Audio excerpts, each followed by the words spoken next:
Eu quero, antes de iniciar o meu pronunciamento, registrar aqui também a minha satisfação, a minha alegria pela informação transmitida pela presidenta Dilma de que estará aqui no Congresso Nacional no dia 29 para fazer a sua própria defesa. E eu creio que isso não somente é uma demonstração de que ela nada tem a temer, como ela está muito segura de fazer a sua defesa. E, mais uma vez, ainda que muitos sequer queiram ouvir, mais uma vez mostrar que não cometeu nenhum crime de responsabilidade que justificasse o impeachment. Portanto, eu acho que é uma demonstração de transparência, de coragem, e nós vamos aqui estar ao lado dela enfrentando esse debate no Senado Federal. Mas, senhor presidente, hoje pela manhã o Congresso Nacional realizou uma de suas sessões solenes mais justas e mais merecidas.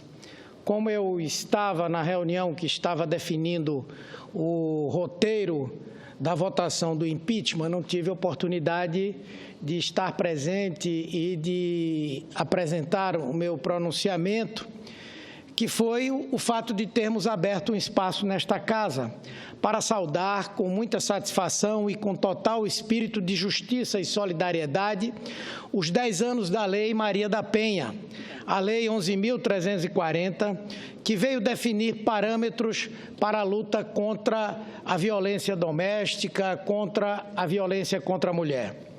São 10 anos nos quais o país começou a tentar mudar uma triste realidade. Na verdade, só começou, porque muito ainda precisa ser feito, muita coisa ainda precisa mudar. A violência doméstica ainda é uma chaga em nossa sociedade. O Brasil ostenta uma triste marca, segundo a Organização Mundial de Saúde. Em um grupo de 83 países estudados, temos a 5ª maior taxa de homicídios de mulheres do planeta, 4,8 para cada 100 mil. Esta marca é de 2013 e é a maior desde o início dos levantamentos da OMS em 2003. A cada hora e meia, uma mulher brasileira é assassinada. O nascimento da Lei Maria da Penha em 2006, pelas mãos do presidente Lula, foi o primeiro passo para se tentar mudar esse quadro. Ainda não conseguimos chegar a níveis minimamente aceitáveis, mas criou-se um marco na guerra contra a violência de gênero. Uma guerra que nasceu da luta de muitas mulheres ao longo dos tempos, já que a covardia é ancestral, mas que acabou simbolizada pela ação de uma mulher que disse não e rompeu com uma lamentável rotina que, como a ela, atingia e ainda atinge parcela expressiva das mulheres. A luta de Maria da Penha, que esteve presente hoje nessa sessão, acabou influenciando decisivamente para definir os mecanismos de combate a essa vergonha nacional, que é a violência doméstica e familiar contra a mulher. Tive a honra de participar dos trabalhos de outra lei que veio a complementar a Lei Maria da Penha, que foi a Lei do Feminicídio, sancionada pela presidenta Dilma em 2015.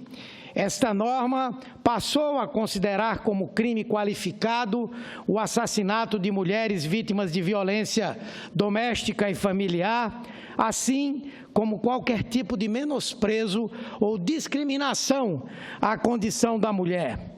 É uma lei que nasceu dos trabalhos da CPMI, da violência contra a mulher, e que teve a ex-senadora Ana Rita, do PT do Espírito Santo, como relatora.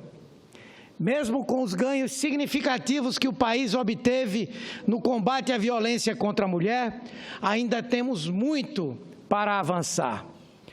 tive a oportunidade de apresentar um projeto de lei que ainda tramita neste Congresso, o PLS 443 de 2011, que assegura apoio financeiro temporário do poder público às mulheres vítimas de violência doméstica, já que muitas vezes elas não conseguem sair do lar ou concretizar aquela separação pela total dependência financeira que tem em relação ao agressor. Apoiamos e defendemos o aprimoramento constante da legislação. Pesquisas mais recentes do Data Senado apontam para necessidades urgentes que ainda precisam ser atacadas, mesmo com os avanços obrigados com a nova legislação. Para 63% dos entrevistados, a violência doméstica e familiar aumentou. As agressões físicas ainda são majoritárias entre os tipos de violência, segundo 66% das pessoas ouvidas pela pesquisa Data Senado. A violência psicológica cresceu 10 pontos percentuais. O ciúme e o consumo de bebidas alcoólicas são os principais estopins dessas agressões. Outro dado importante diz respeito ao nível de instrução das mulheres agredidas. Apesar do desrespeito e da covardia não ter classe e atingir sem distinção a todas as camadas sociais, é entre as mulheres com menor nível de instrução que se concentra o maior número de agredidas. Isto aponta para a necessidade de fazer chegar urgentemente informações sobre a legislação a todas as camadas da população. É alarmante constatar que esse tipo de violência, que está enraizada no subconsciente de homens covardes e machistas, ocorre cada vez mais cedo. Ao mesmo tempo, segundo o mapa da violência de 2015, o mais recente a tratar do problema, a violência contra a mulher cresceu em várias unidades da federação. Em estados como Roraima, chegou a quadruplicar, alcançando alarmantes 343,9% de aumento. O mesmo ocorre na Paraíba, que teve uma taxa de violência que cresceu 229,2%. Apenas 5 estados tiveram redução em suas taxas: Rondônia, Espírito Santo, São Paulo, Rio de Janeiro e Pernambuco. Entre os dados positivos surgidos à luz da Lei Maria da Penha está o estímulo para que as mulheres passassem a ter para denunciar os seus agressores. Nos primeiros 3 meses de 2016, por exemplo, foram apresentadas 19.751 denúncias, nada menos que 219 denúncias por dia. O medo ainda existe, mas existe agora mais coragem para reagir e colocar quem agride mulher na cadeia, que é o lugar adequado aos covardes. Pelo lado do poder público, muito precisa ser feito. O grau de dificuldades para que a mulher preste queixa contra seu agressor ainda é grande e muito precisa ser feito. Boa parte das delegacias da mulher ainda carece de estrutura mínima para atender às denúncias. Em algumas capitais, como é o caso de São Paulo, as delegacias fecham nos finais de semana, justamente o período em que, apontam as estatísticas, as mulheres ficam mais vulneráveis à violência doméstica. Há muitas reclamações quanto à distância entre as delegacias e os centros de referência e apoio às mulheres em várias cidades brasileiras. Algumas delas sequer têm uma delegacia da mulher. Situações como esta acabam fazendo com que as mulheres agredidas cheguem até a desistir de ir à delegacia e prestar a sua queixa. A violência de gênero é uma epidemia, um mal que atinge duramente a sociedade brasileira. Combater essa violência deve ser uma tarefa diária, ininterrupta, uma pauta sempre presente no cotidiano de todos os brasileiros. É preciso combater na origem a violência contra a mulher, acabar com a cultura da impunidade e com o machismo entranhado que existe na cabeça de muita gente que sequer admite a sua existência. É necessário ampliar essa luta e integrá-la a outras relativas à mulher, a sua participação no mercado de trabalho, a valorização do seu papel na sociedade. É preciso que a cultura machista, misógina, discriminatória seja repelida permanentemente. O combate à violência contra a mulher pode e deve ocupar na vida do país, inclusive em postos de comando. O país que elegeu por 2 vezes uma mulher para a presidência da República, mas também assistiu à sua destituição, no nosso ponto de vista, injusta e despropositada, já que não cometeu crime algum para isto, deve tomar para si a bandeira do combate à violência e à discriminação contra as mulheres. Os 10 anos... Eu vou ceder uma parte a Vossa Excelência com muita alegria, senadora Ana Amélia. Senador Humberto Costa, eu queria me congratular com a abordagem, porque os 10 anos da Lei Maria da Penha mereceu, oportunamente, no Senado Federal hoje, uma sessão especial. Eu, por conta de um requerimento de uma audiência pública para tratar de fibromialgia, eu acabei me concentrando, porque era requerente única, me concentrando de ouvir as exposições de médicos e das autoridades sobre isso e dos representantes das vítimas portadoras dessa síndrome ou dessa doença. Também estávamos logo em seguida na Comissão de Relações Exteriores, então não pude estar aqui, então eu queria me associar à manifestação de Vossa Excelência na abordagem. Mais do que tudo, senador, além de exemplificar, fazer a lei ser cumprida, a Lei Maria da Penha ser cumprida, na penalização do agressor, é que nós precisamos também das maneiras possíveis, criarmos um ambiente sem violência. Dentro de casa, na escola, no ambiente de convivência das crianças, porque se uma criança dentro de casa tem um ambiente de violência, de não respeito entre irmãos ou entre pais, mãe e pai, nós não podemos esperar muita coisa desta criança quando for adolescente ou for adulto, porque o ambiente que ela vive é um ambiente hostil de prática de violência. Então, Vossa Excelência aborda muito bem, eu acho que não é só porque é 10 anos da Maria da Penha, da lei, cumprimentá-la também porque viva está e pela contribuição que a Maria da Penha deu, pela coragem de ter exposto o seu problema. É cadeirante hoje, vítima de uma gravíssima violência, e muitas mulheres brasileiras, a cada minuto, estão sendo agredidas nesse momento, no nosso país. Então, eu, que sou de um estado, Rio Grande do Sul, que é, digamos, cantado em prosa e verso como um estado politicamente muito avançado, mas há índices de violência muito, muito elevados. Então, cumprimento Vossa Excelência, e essa questão deve ser e estar sempre na nossa agenda. Então, parabéns, senador. Em nome das mulheres do meu estado, também agradeço por esta lembrança e esta reverência. Eu agradeço a parte de Vossa Excelência, incorporo inteiramente aqui ao meu pronunciamento, registro que Vossa Excelência é uma das senadoras, uma parlamentar que tem se destacado nessa luta pela construção dos direitos da mulher e pelo combate à violência de gênero.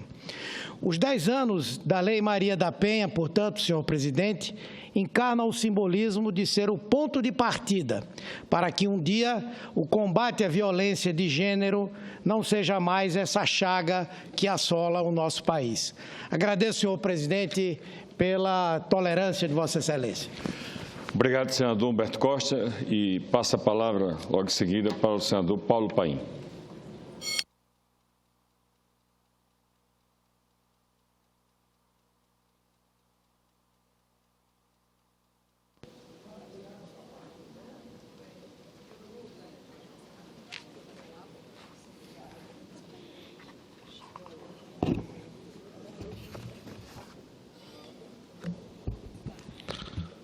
Senador Eduardo Amorim, eu recebi hoje aqui o comando, reitores, diretores da Unipampa, que fica com a sede em Bagé, lá no Rio Grande do Sul. Disse a eles que eu tive a iniciativa aqui no Congresso de apresentar a proposta da chamada Universidade da Campanha. E foi depois dessa proposta que aqui apresentei, depois de uma ampla discussão com os professores do meu estado, é que o governo, muito corretamente, encampou essa proposta, assumindo, então, o nome de Unipampa. Quero registrar que, além de recebê-los, também chegou a minhas mãos um documento do movimento estudantil chamado Juntos pela Unipampa, Universidade Federal do Pampa do meu Rio Grande. Esse documento tem o apoio dos professores, dos funcionários, da sociedade civil e da Câmara de Vereadores de Jaguarão. E aqui eles me falam da dificuldade financeira dessa universidade, campus de Jaguarão. A Unipampa vem sofrendo ao longo dos últimos anos cortes orçamentários nocivos ao seu pleno funcionamento. Havia para o ano de 2016 um orçamento de 84.600.000 para o pleno financiamento desta universidade. No entanto, a lei orçamentária atual, para o mesmo ano, foi de 55.800.000 somente.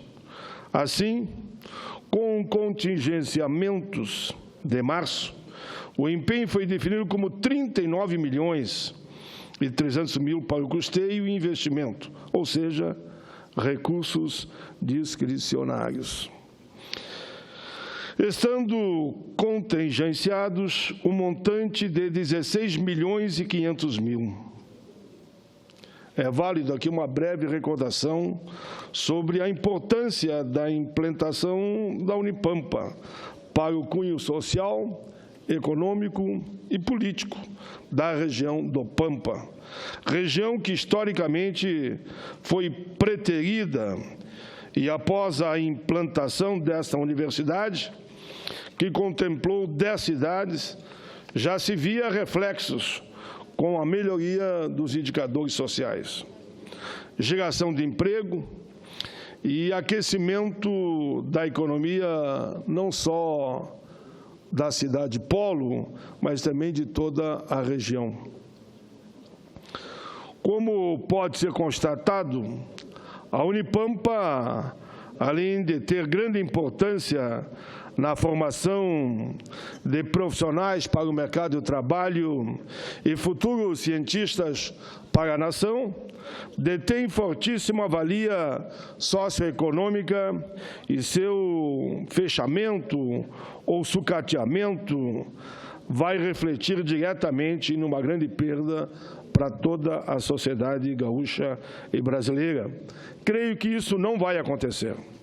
Hoje pela manhã, quando recebi a visita do reitor da Unipampa, Marco Antônio Fontoura Hansen, e do vice-reitor Maurício Aires Vieira, e do pró-reitor Luiz Hamilton Pereira Júnior, acertamos ali que, via emendas parlamentares, eu que mando emenda para os 497 municípios do Rio Grande, não fica um município sem receber emendas durante o meu mandato.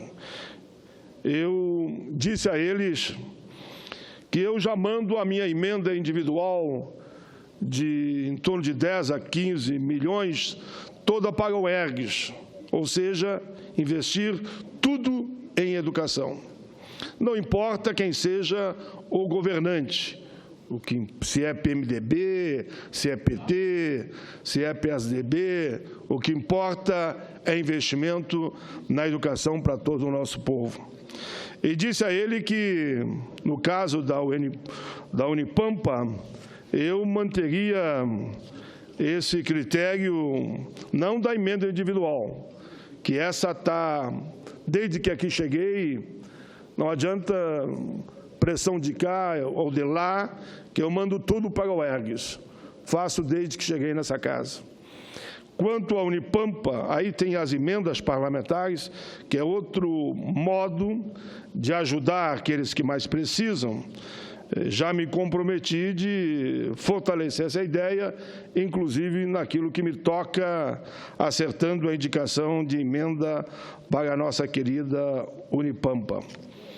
Eles saíram daqui, percebi eu, fortalecidos por essa visão que tenho de que a educação é fundamental para o desenvolvimento do nosso país e combater a miséria, a violência e fazer com que negros, brancos e índios tenham um lugar ao sol a partir do conhecimento, e isso se dá naturalmente pelo processo da educação. Mas queria ainda, senhora presidenta, senadora Ana Amélia, eu tinha para a semana que vem um grande evento na cidade de Pelotas, aquilo que venho fazendo pelo Brasil e pelo Rio Grande. Estou no segundo roteiro pelo Brasil e o segundo roteiro também pelo Rio Grande, que foi dividido em regiões agora. E pelo Brasil, o mesmo método dividido em regiões. Mas na semana que vem, eu tinha acertado que quinta e sexta eu estaria na região sul e já estavam previstos a presença de em torno de 1.000 líderes na cidade de Pelotas para debater democracia, reforma da Previdência, direito dos trabalhadores, e aí entra tudo, terceirização, negociado sobre o legislado, o desmonte da CLT, enfim, esses temas que a sociedade brasileira está assustada, mas está discutindo. E isso é bom, está debatendo, discutindo, e entrando em estado de alerta, não aceitando que sejam retirados direitos dos trabalhadores, da área pública, da área privada, e principalmente, eu diria, pela mobilização que eles estão fazendo dos trabalhadores rurais, que são os maiores atingidos, se aquilo que está sendo anunciado por todos os jornais do país, por todos, se concretizar.